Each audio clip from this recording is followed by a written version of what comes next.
This is Tommy Watt for TCT Boxing and IFL TV. I'm joined by Michael Conlan here in Brisbane ahead of his fight with Jarrett Owens on Sunday. How you doing, mate? Oh, good, mate. How are you? Very well, thanks, mate. Very well. I understand you've been in Brisbane for a few days now. How are you finding the city? It's been great. I've enjoyed it.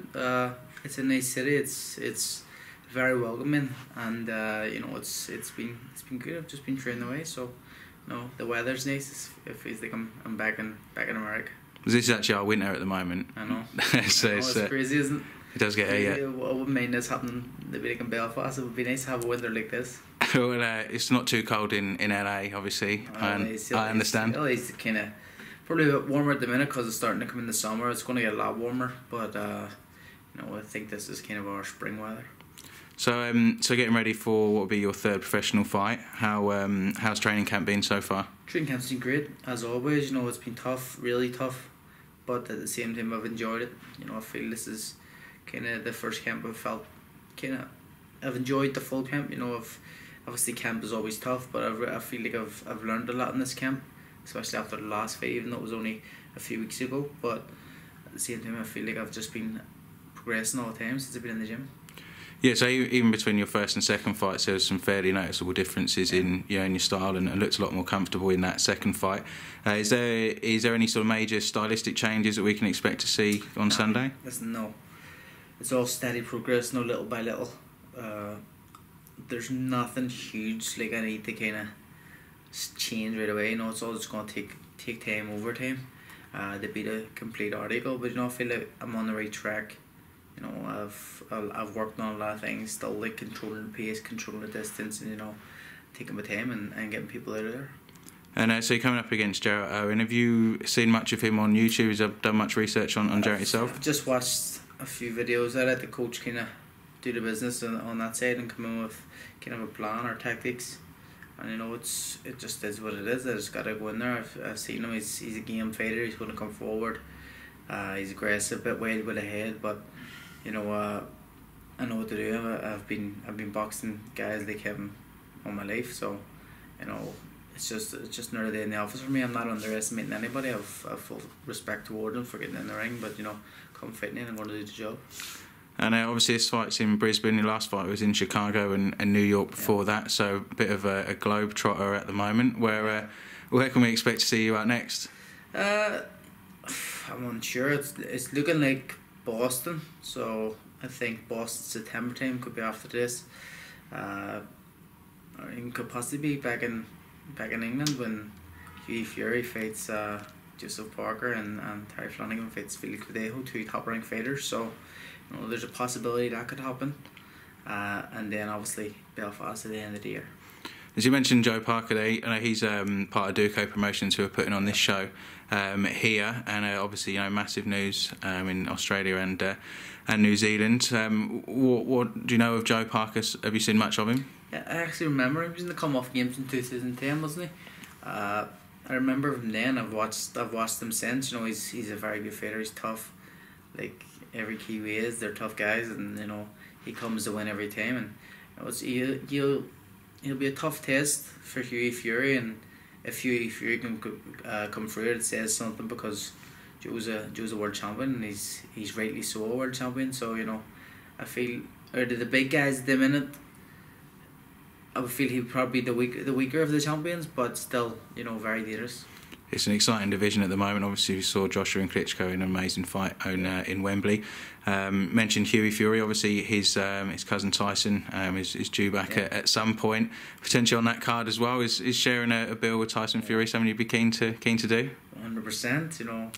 He's just entertainment tasting is, and a fantastic fighter. And if he was on the bill, it would be exciting. He would always bring the crack, and you'll be happily going to press conferences because you'd be wanting to hear him talk some shit to people. Definitely. And with regards to yourself, will we see you back? Will we see you fighting in Belfast anytime soon? I know there's a talk of your brother fighting in December. There's talk of me having a show in December. Yeah, Jamie as well. Hopefully Jamie has a world title, and he'll be the main event, and that would be something I would love to happen. And so Belfast boxing's on a real high at the moment. Had Ryan Burnett obviously win his world title last weekend. Carl Frampton, obviously the big name, I suppose, in Belfast over the last few years. What is it about Belfast that brings out these type of fighters? I don't know. I think we're all small, and we all probably have a bit of small man syndrome. I don't know. We're all in the later divisions, but it's thriving. Everybody in Belfast is seeing what Card's done, what Ryan's doing at the minute, what Jamie's done, what everybody's doing, and they're all kind of pushing each other to get to that kind of stage and wanting to be in Card's position to say, because he'd say he's probably the highest of them all at the minute. And it's great for every fighter in Belfast, and the exposure it's getting. I think it's just bringing more people to boxing and kind of inspiring the next generation. It's Irish, that Irish fighting spirit.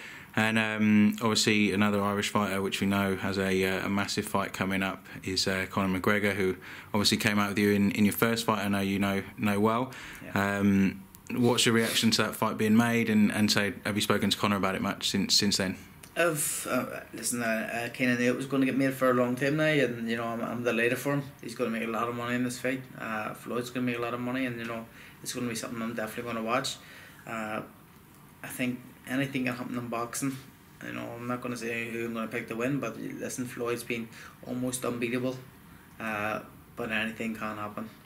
And I know a lot of people said, Floyd wins a lot of his fights before he even gets into the ring. Particularly at the tail end of his career, when he's never going to win a top and shit match with Conor McGregor. Well, that was when I was coming on to. Conor McGregor is just, he's on a different level when it comes to that, and that kind of affects people. So it could play an effect. I don't know, but it's hard to see the way it goes, because Floyd is almost unbeatable.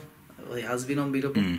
And Conor is Conor, so he's going to come in and give it his all, and it would be funny if someone just kicked someone or something. I think there's a few betting markets open for something like that. I think either way, the build up will be worth the pay-per-view in itself. I'm excited. I wish him good luck. I asked him to try and get me on the show, but I haven't heard back from him, so I don't think it's going to happen. But it's crazy that he's gonna make. He's not even a boxer, and he's gonna make the biggest boxing payday other than Floyd Mayweather. Yeah, there's gonna be a few people getting especially paid. The biggest payday for a debut. Yeah, most definitely the biggest debut the biggest payday for a debut I can think of. Yeah. With yourself, what's the plan for the rest of the week? Just sort of tapering down. Shall I taper off now? Start to focus in on the job. We've a big arena ahead here, and just look forward to the fight week. Enjoy it. It's been great seeing every Filipino from the Philippines actually in this hotel. Yeah, I don't know if there's any rooms left after Manny's entourage. Manny's entourage is huge, and it's great to be around. It's a fantastic kind of atmosphere to be around, because I'm on my third fight, and I'm fighting on Manny Pacquiao's undercard as one of the cool features. So it's going to be a special night, and I'm really looking forward to it. Excellent. And just finally, so you mentioned they're fighting on Manny's undercard, and I know you got a good relationship with Bob Arum, who just bumped into downstairs. When you were discussing signing with Top Rank and who you're going to go with, was the law of fighting on Pacquiao's undercard mentioned in those discussions, or was that something you discussed? The first fight they kind of wanted me to fight was on Pacquiao Jesse Vargas in November. I sent with him in September, and they says, do you want to fight on Pacquiao's card in September? And I says, I would love to, but I don't think it's the right time. I want. They said about the debut first, St. Patrick's Day debut, and I says that's what I want. There's no point in me jumping in too quick, because I've got to go over, start training on Manny, and kind of get adjusted to the program. There's no point in rushing things, so I focused on my own debut first, and then obviously I've always wanted to box. I just wanted to be there for a Pacquiao fight, and then the first time I'm going to be at a Pacquiao fight, I'll be on the undercard. And it's special. He's been one of my favourite fighters for the last decade, kind of. It's longer since he came onto the scene, yeah. And someone I always watched and admired, and I love his style. I love his personality outside the ring, and how he handles himself. So it's a complete honour, and I was told anyway when I was working with Top Rank, when it said I was going to start working with Top Rank, that these nights would be coming. Pacquiao undercard, big fights in Vegas, all this stuff. So I'm just looking forward to enjoying the ride now. So a debut at the Garden's not a bad way to kick things off. I don't think there'll be another debut like it apart from Conor's. Yeah, Conor. So you're doing well. All right, well, I'll let you go. I appreciate your time. We'll catch up with you a few times during the week, and say good luck with everything else until Sunday, and so we'll catch up with you then. Cheers, mate. Thanks, mate.